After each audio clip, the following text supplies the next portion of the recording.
आइए बच्चों, class 10th के मेंस्ट्रुएशन चैप्टर पर चल रहे अपने इस वीडियो लेक्चर सीरीज को हम लोग और आगे बढ़ाते हैं। जो टॉपिक हमारा चल रहा था वो टॉपिक था राइट सर्कुलर सिलेंडर, और हम लोगों ने पिछले कुछ वीडियोस में राइट सर्कुलर सिलेंडर पर बेस्ड कुछ बेसिक क्वेश्चंस हम लोगों ने किए हैं। अब आने वाली वीडियोस में हम धीरे धीरे वो अपने जो वीडियो लेक्चर सीरीज है उसमें थोड़े थोड़े इंपॉर्टेंट और टफ क्वेश्चंस कवर करते जाएंगे, धीरे धीरे और टिपिकल क्वेश्चंस की तरफ बढ़ेंगे। अभी तक तो हम लोग बहुत बेसिक क्वेश्चन सॉल्व कर रहे थे, बट अब हम लोग अपने जो कॉन्सेप्ट्स हैं उनको थोड़ा सा और टिपिकल करते हुए जो क्वेश्चंस को सॉल्व करेंगे और टिपिकल क्वेश्चंस की तरफ बढ़ेंगे। ठीक है, तो वीडियो को लास्ट तक देखिएगा, ये टिपिकल क्वेश्चंस की कैटेगरी में आता है और क्वेश्चन इंपॉर्टेंट भी है। ठीक है, आइए सबसे पहले क्वेश्चन के सॉल्यूशन की तरफ बढ़ने से पहले सबसे पहले क्वेश्चन को समझते हैं। बच्चे ज्यादातर गलती यही करते हैं कि भाई क्वेश्चन पढ़ा और तुरंत लगाने बैठते हैं। नहीं, ऐसा नहीं होना चाहिए। सबसे पहले आप क्वेश्चन को पढ़िए अच्छे से, उसको समझ लीजिए कि क्या क्या दिया गया है, क्या क्या पूछा गया है, एंड माइंड मेकअप करिए कि ये चीज कैसे निकलेगी, एंड देन सॉल्यूशन पर आइए। बच्चे ज्यादातर गलती यही करते हैं, डायरेक्ट सॉल्यूशन पर जंप करते हैं। तो ये चीज मैं बार बार हर वीडियो में नहीं बताऊंगा, एक बार आपको बता दिया है तो आप इस बात को ध्यान दीजिएगा और वीडियो को लास्ट तक देखिएगा। ठीक है, तो आइए सबसे पहले क्वेश्चन को समझते हैं। Pillars of temple are cylindrically shaped. ठीक है, एक टेम्पल है हमारा और उसमें जो लगे हुए पिलर्स हैं उनकी शेप कैसी है? सिलेंड्रिकल। कैसी शेप है? सिलेंड्रिकल। ठीक है, नाउ ध्यान से देखिएगा। और आगे क्या दिया गया? उनकी रेडियस कितनी दी गई है? 20 सेंटीमीटर। जितने भी पिलर्स लगे हैं उन पिलर्स की रेडियस कितनी है? 20 सेंटीमीटर। ध्यान से देखिएगा जो मैं आपको यहाँ पर दिखाना चाहता हूँ। और उनकी हाइट कितनी है? 10 मीटर।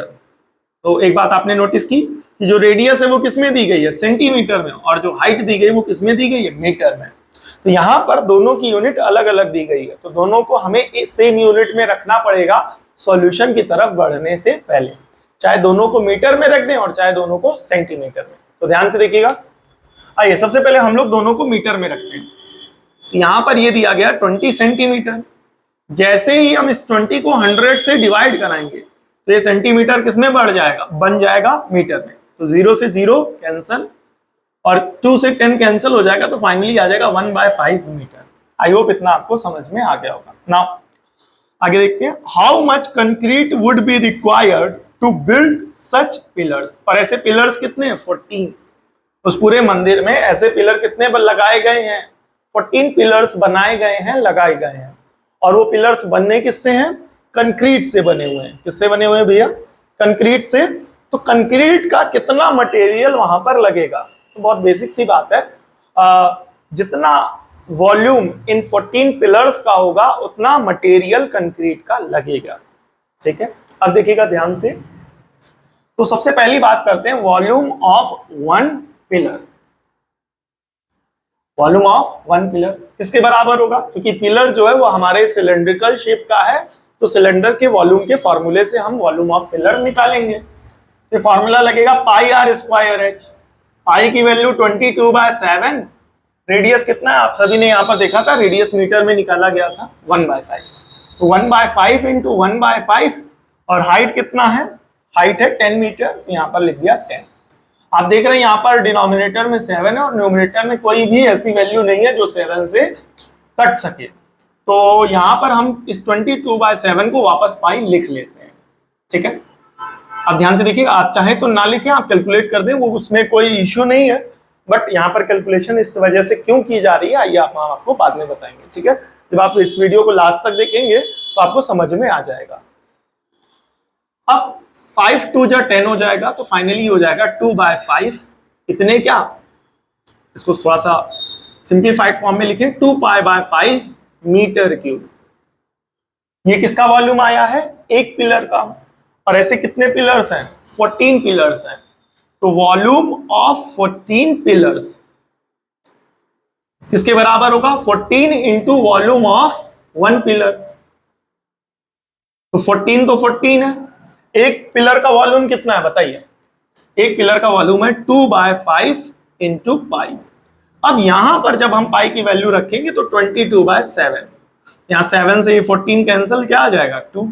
ठीक है, अब देखिएगा 2 इंटू 2 क्या हो जाएगा? 4 इंटू 22 और अपॉन में क्या हो जाएगा 5, इतना आ गया।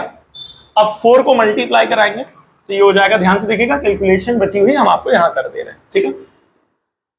सो जब इस 4 को 22 से मल्टीप्लाई कराएंगे तो ये हो जाएगा 88 और अपॉन में क्या हो जाएगा 5, ठीक है।